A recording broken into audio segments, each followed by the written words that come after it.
Olá, graça e paz. Hoje, este programa cristão e evangélico terá um foco muito forte numa expressão que tem deixado muita gente sem a capacidade de viver. Eu quero lhe falar hoje sobre sentimento de culpa. Sim, esse sentimento que você está sentindo de culpa. Eu sou o apóstolo Miguel Ângelo, da Igreja Evangélica Cristo Vive. Sejam bem-vindos. É com muito amor, muito carinho que uma igreja, com o seu povo, abre esta oportunidade de você ouvir, conhecer e seguir a voz de Deus. Sentimento de culpa. O que é culpa? Eu converso com algumas pessoas e já houve um tempo que tinha um gabinete de aconselhamento e muitas pessoas chegavam ao meu gabinete dizendo: eu sinto uma culpa tremenda. Então, culpa é um sentimento, uma percepção de que você falhou.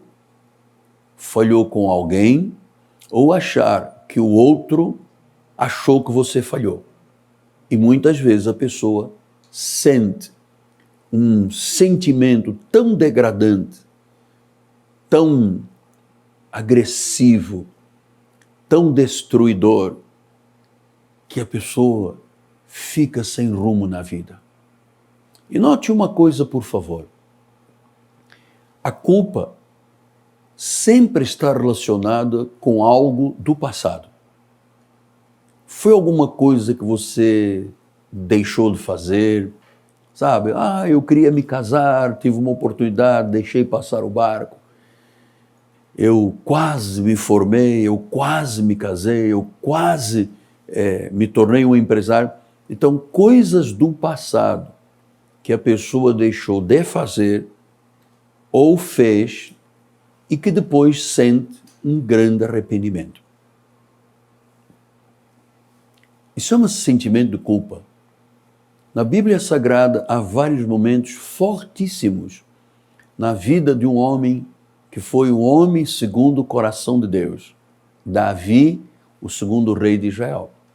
Se você conhecer o Salmo 32, os Salmos 32, 38 e 51, você vai se deparar com um homem rasgando o seu coração por causa da culpa. Um sentimento que chegava à mente, ao coração de Davi, gerando uma emoção extremamente negativa. Eu sei que Deus desejou que eu falasse deste assunto, porque há pessoas do outro lado com uma sensação de culpa tão forte, tão negativa se tornou a sua vida. E depois a ansiedade entra na vida da pessoa e ela começa a querer viver o futuro, né, achando que coisas do futuro, coisas que nunca ocorreram, mas já está sofrendo pelas coisas do futuro. Isso tudo se chama sentimento de culpa. E a culpa sempre vem primeiro, depois as consequências, ansiedade, depressão, arrependimento atroz de uma coisa que você fez e você diz: mas eu não deveria ter feito. Então, alguém disse, eu amei ouvir essa pessoa dizer: nós não somos o que pensamos. Na realidade, nós somos aquilo que fazemos. Então, se eu não fiz, estou apenas pensando, ou achei que fulano de tal achou que eu era culpado, eu me sinto culpado de alguma coisa que os outros fizeram. Então, isso aqui não é saudável na vida. Viver de sentimento de culpa não é saudável. Então, como é que você lida com isto? Como é que você lida com aquela questão: eu tenho medo de errar? Apóstolo, eu já destruí um casamento e agora minha percepção é que eu posso destruir um segundo casamento. É verdade que as estatísticas dizem que a possibilidade de um divórcio, de um segundo casamento, é muito maior a possibilidade, o percentual, do que desfazer um primeiro casamento. E um terceiro casamento ainda é muito maior a probabilidade de um rompimento por causa do sentimento de culpa. Então você tem que fazer o melhor pela vida.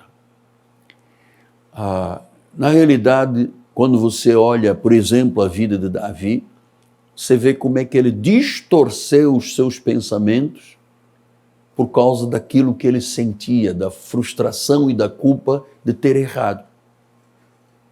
E há pessoas que são assim, elas querem resolver o problema de todo mundo e vão se envolvendo com um, com outro, com um, com outro. As tantas descobrem que não são capazes de resolver o problema dos outros. Isto gera culpa. Eu aprendi, tenho ensinado ao longo de 41 anos e meio de pastor, que cada pessoa tem responsabilidade com a sua própria vida. E a vida é boa quando você está disposto a aprender. Quando você não está disposto a aprender com o que Deus ensina, você realmente é domado pela vida, é pisado pela vida, é humilhado pela vida. Então Deus nos criou tridimensionais, temos um corpo, uma alma e um espírito. Isto tudo tem que andar em concordância. Senão, eu deixo a culpa de situações não resolvidas me levarem ao fundo do poço. Parece que as minhas emoções se tornam muito desiguais. Minha autoestima vai lá para o brejo, vai lá para o fundo do poço.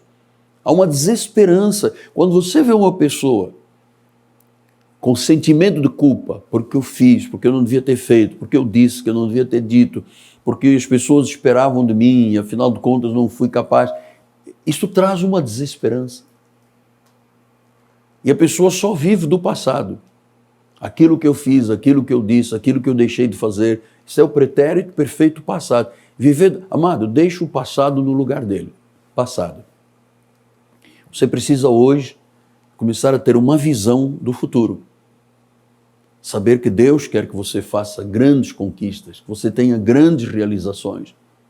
Senão você, amarrado ao passado, você inviabiliza a sua vida hoje. Você quer ver uma das coisas que mais gera culpa nas pessoas? Quando elas não sabem perdoar. E você tem que aprender a perdoar e a se perdoar. Porque as pessoas dizem, eu não aceito, porque eu fiz isso, eu não mereço, isto é o meu karma, eu tenho que sofrer realmente pelo que eu fiz. Então você tem que aprender a perdoar. Senão você vai ser dominado por aflições, por tormentos, a sua consciência não vai ter paz, vai haver um remordimento, você vai remorder isso todos os dias, você não vai a lugar nenhum, por causa desse sentimento de culpa. Eu lhe disse que falaria sobre Davi, o rei Davi, e um salmo didático da Bíblia Sagrada, o Salmo 32, olha só o que um erro se tornou um pesadelo, nightmare, na vida de Davi.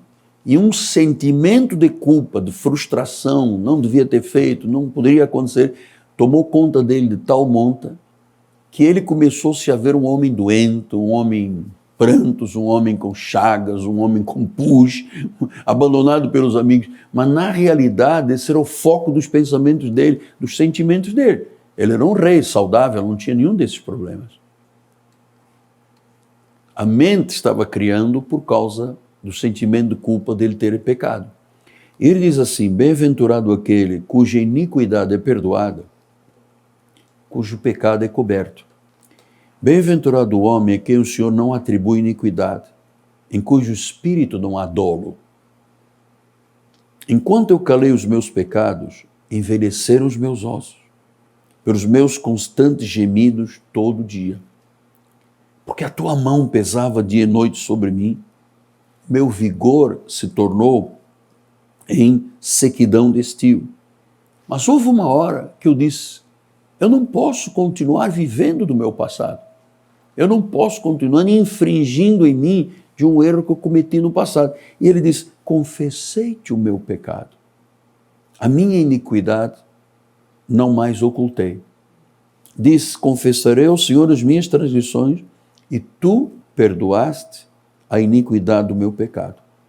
Sendo assim, todo homem piedoso te fará súplicas em todo o tempo de poder encontrar-te. Com efeito, quando transbordarem as muitas águas, não o atingirão. Portanto, este é um primeiro sentimento, diz que os meus ossos estão envelhecendo. Mas, na realidade, ele não estava com nenhum problema ósseo. Não havia nenhuma limitação. Era culpa. Tanto que depois nós vamos aqui para o Salmo 38, ele continua sentindo esta culpa. Ele diz, não me repreendas, Senhor, na tua ira, não me castigues no teu furor. Cravam-se em mim as tuas setas, a tua mão recai sobre mim, não há parte sã na minha carne, por causa da tua indignação. Não há saúde nos meus ossos, por causa do meu pecado. Já se elevam acima da minha cabeça as minhas iniquidades, como fardos pesados excedem as minhas forças. Tornam-se infectas e porulentas as minhas chagas, por causa da minha loucura. Sinto-me encurvado, sobremodo abatido, ando de luto dia e noite. Ardem-me os lombos e não há parte sã na minha carne. Estou aflito e muito quebrantado. Dou gemidos com efeito do desassossego do meu coração. Então olha o sentimento de culpa. Ele sentia chagas purulentas, dor nos ossos, angústia da alma. Ele sentia um desassossego porque ele havia cometido um erro, um adultério. E ele se massacrava dia e noite por causa daquele erro. Ele achava que por causa daquele erro ele teria que ser um homem o resto da vida pisado e humilhado por um erro cometido. Afinal de contas, todos erramos. Um dia ou outro alguém erra. Não há como escapar dessas verdades. Agora, isto tomou uma dimensão porque ele sentia um sentimento de culpa exacerbado. Eu sei que há muitas pessoas do outro lado que estão se culpando. Por que eu casei com este homem? Por que eu aceitei casar com aquela mulher? Por que eu dei a minha palavra e não cumpri? Por que eu deixei de fazer aquela viagem? Por que eu adiei? Por que eu procrastinei? E sabe, esse sentimento que você falhou, ou achar que os outros acham que você falhou, isso é dramático. Porque você está vivendo do seu passado. Aquilo que você fez ou deixa de fazer. Claro, as suas emoções estão negativas. Você está doente. Você está aflito. Você está ansioso. Você se culpa. E sente um arrependimento tremendo. E isto não pode continuar sendo um tacão na sua mente, no seu coração. Nós não somos apenas o que pensamos, nós somos, na realidade, aquilo que nós fazemos. Então não pode ter, se errou lá atrás, eu não posso agora ficar com medo de errar lá na frente. Porque esse sentimento de culpa é que trava a vida. Como Davi, que era um rei, jovem, bonito, saudável. E um dia, o inimigo abriu-lhe uma brecha na vida. Ele estava no palácio, o povo dele estava no fronte de guerra, ele estava numa varanda do palácio e viu lá no fundo do seu jardim uma linda mulher tomando banho. E ele disse, traga-na. E esta mulher era casada. Era esposa de um comandante militar. E ele se apaixonou, uma paixão assolapada. Você sabe que o amor é uma coisa. O amor, você ama porque você conhece.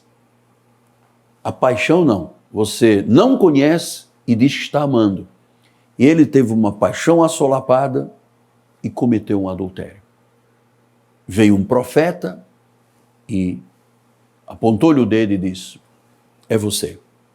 Contou-lhe uma linda história e disse, olha, tinha um homem que só tinha um cordeirinho e tal, e outro passou e pegou-lhe o cordeirinho, o único que ele tinha. O que deve acontecer a este homem? E ele disse, este homem tem que morrer. E o profeta Natan disse, este homem é você.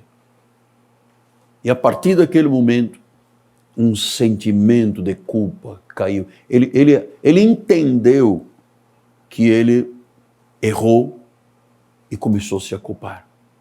Aí veio percepção da doença, depressão, angústia, sentimentos equivocados, porque ele achava que ali estava um carimbo do resto da vida dizendo, nunca mais você será gente.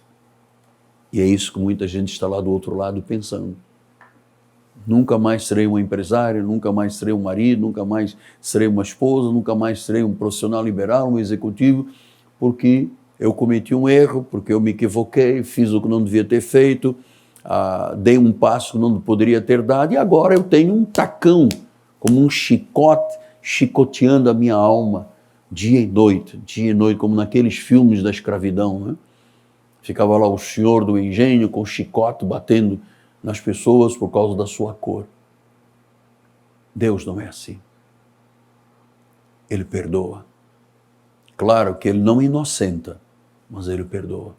E se a pessoa confessa e deixa, alcança a misericórdia. E é isso que eu vim trazer hoje. A esperança, não a desesperança de um sentimento de culpa, mas a esperança de uma vida com qualidade entre o corpo, alma e o espírito, uma vida de paz, de harmonia com você mesmo, com Deus e com o próximo. Apóstolo Miguel Ângelo, meu amigo, o que eu tenho que fazer? O senhor começou aí a descrever o que é a minha vida. Eu tenho esse tacão na minha alma. A única forma de você sair dessa amarra, esse nó que está na sua vida, é entregar a sua vida a Jesus. Ele disse, vinde a mim. Você está cansado? Você está sobrecarregado? Então venha a mim, porque eu sou a fonte da vida. Eu te aliviarei. E Jesus disse uma coisa exatamente contrária àquilo que Davi disse. Ele disse, eu dou gemidos porque eu estou desassossegado no meu coração. Sabe o que Jesus disse? E encontrareis descanso para a vossa alma. Que esse descanso, efetivamente, tenha chegado à sua vida. Pai amado e bendito, eu te agradeço por podermos ter estado esse tempo aqui, esse tempo proporcionado pelo amor, o apoio inconteste do povo da Igreja Cristo Vive, porque eu sei que hoje, Pai, foram arrancados aqueles grilhões que a pessoa estava recalcitrando contra os aguilhões, e não dá para viver assim. Senhor, eu declaro cura, eu declaro um milagre em sua vida, a sua libertação. Eu declaro que sobre a tua vida está o favor de Deus. Entregue-se a Jesus, renda-se a Ele. Diga, Jesus, eu reconheço que o Senhor é o único Deus, e eu confesso, crendo com o meu coração, confessando com a minha boca, dizendo, Jesus Cristo é o Senhor, eu sou salvo. Amém, amém e amém. Graças a Deus.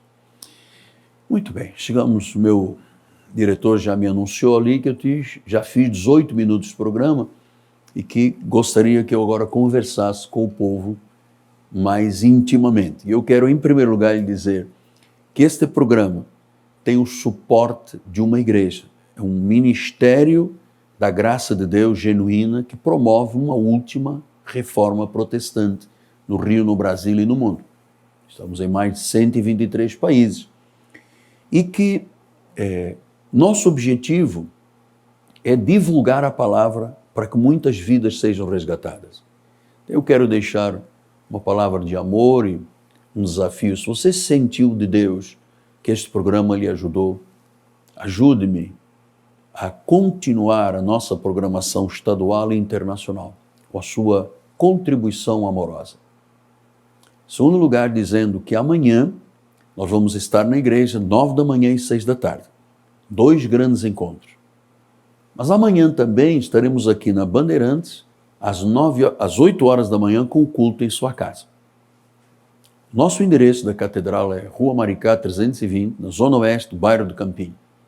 Você vai encontrar os 10.000 metros quadrados mais sagrados deste país. Você vai encontrar uma grande família de Deus, um povo livre porque conheceu a verdade. Telefone 30 17 90 90. E ao terminar o programa, quero expressar a minha gratidão a Deus pela vida de Rodrigo Ambrosio e sua amada esposa Fabiana Ambrosio, proprietários do mercado Turbomil, em Vila Emil Mesquita. Eu gosto muito, eu amo este casal, porque eles têm uma visão, eles têm um foco no reino, eles colocaram a mão no arado, focaram as suas vidas e nós temos ouvido muitos testemunhos de como Deus age na vida de Rodrigo Ambrosio e Fabiana Ambrosio. E claro, nos seus negócios, porque a partir deste mercado, Turbomil, nós temos o suporte para a nossa programação de sábado em nome de Jesus. Então, bem-haja, filhos meus, que o Senhor e o seu favor sejam a força da vossa vida. Temos 3 minutos para encerrar o programa. Você ouviu o Espírito falar? Você entendeu que se você falhou, errou, você não pode continuar ligado ao seu passado. O seu passado pode lhe ter ensinado alguma coisa, mas ele não é um coveiro que abre uma cova e enterra a pessoa. Você tem um grande futuro. E eu vou lhe dizer mais. Ainda este ano, você verá coisas que jamais imaginou na vida. Eu tenho dito muitas vezes aqui que eu conheço Deus intimamente. Claro que eu não conheço em absoluto, mas pela minha experiência de 46 anos de evangelho e 41 anos e meio de pastor, eu sei como Deus se move, eu conheço a sua voz, eu sei como o Espírito Santo começa uma obra fazendo o querer e fazendo o realizar acontecer. Sem vida espiritual, eu lhe digo, a vida se torna lamentável. Porque quem corrige, quem arranca estas pedras da vida e faz com que a pessoa as utilize para construir uma escada, é o próprio Senhor. Mas enquanto você não valorizar a vida espiritual, enquanto você não der um basta com este mundo, enquanto você não disser definitivamente, eu vou abraçar a mensagem cristã e vou seguir a voz de Deus, sua vida não terá o significado que ela terá que ter. Sabe uma das coisas maravilhosas que o Evangelho faz? Dá um novo significado à vida, ressignifica a vida. Nós temos testemunhos de pessoas que andaram pelo vale da sombra da morte. Andaram por caminhos escuros e escuros. Tropeçaram aqui, tropeçaram lá. Mas houve uma hora que Deus inclinou o seu coração e eles começaram a seguir a voz de Deus. Sem vida espiritual, Jesus disse isso, sem mim nada podeis fazer. Quando ele disse nada, nada significa nada. Tudo na vida estará incompleto se Jesus não for o centro da tua vida. Se Jesus não for o Senhor da tua vida. Se você não abrir um espaço prioritário para Deus, você andará sempre com o corpo adoecido, com a mente aflita, com o coração totalmente despojado do bem e da paz. Mas com Jesus Cristo, você pode hoje erguer a sua cabeça e brilhar na vida. Porque é isso que Deus faz. Quando se conhece a verdade liberta. Não há espaço para sentimento de culpa. Não há espaço para remordimento. Não há espaço para a pessoa viver amarrada ao passado. A pessoa passa a olhar o seu futuro com esta luz de Deus brilhando no meio dessa escuridão que é a vida sem Deus. Creia, receba e aguardamos por você. Amanhã, 8 horas aqui na Band, culto em sua casa. E amanhã, 9 da manhã e 6 horas da tarde, 2 grandes encontros na Cristo Vive. Não diga não a Deus. A vontade dele é boa, é agradável e é perfeita. Tudo o que você precisa. Meu nome é Apóstolo Miguel Ângelo, minha amada esposa Bispo Roxana, nossa equipe de televisão, nosso ministério, povo da Cristo Vive. Graça e paz, livre da culpa, pronto para viver os melhores dias da sua vida. Graça e paz.